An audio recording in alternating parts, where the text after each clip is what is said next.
اگر آپ نے وہ نسخہ استعمال کیا اور پھر بھی پیٹ کم نہیں ہوا تو یقین کریں نسخہ غلط نہیں، یہ 5 غلطیاں وجہ ہیں۔ پچھلی ویڈیو میں نے 7 دن میں پیٹ کم کرنے کا نسخہ بتایا تھا۔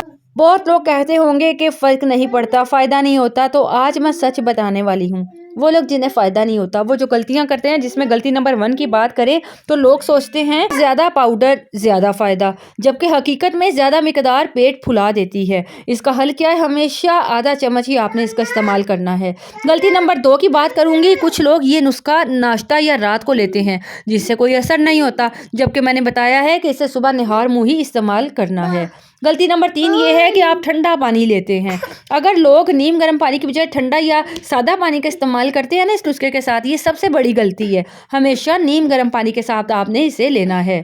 غلطی نمبر 4 بتانا چاہوں گی، نسخہ لینے کے بعد آپ نے چائے، بسکٹ یا میٹھا استعمال نہیں کرنا، جس سے پورا فائدہ ختم ہو جاتا ہے۔ آپ نے کم از کم 30 منٹ تک کچھ بھی کھانا نہیں ہے۔ اور غلطی نمبر 5، جو لوگ صبر نہیں کرتے، کچھ لوگ تو کہتے ہیں 2 دن استعمال کیا پر فائدہ نہیں ہوا، جبکہ جسم کو وقت چاہیے۔ کم از کم 7 دن باقاعدگی سے ضرور استعمال کریں۔ اگر آپ یہ 5 غلطیاں چھوڑ دیں، 7 دن میں پیٹ کم ہونا لازمی ہے۔ اگر آپ نے پارٹ 1 دیکھا ہے اور پارٹ 2 فائدہ مند لگا ہے تو کمنٹ میں ضرور بتائیے گا کہ سمجھ آ گئی، اور ویڈیو کو لائک کر دیجیے۔ پارٹ 3 میں بتاؤں گی یہ نسخہ کن لوگوں پر سب سے تیزی سے اثر کرتا ہے اور کن پر نہیں کرتا۔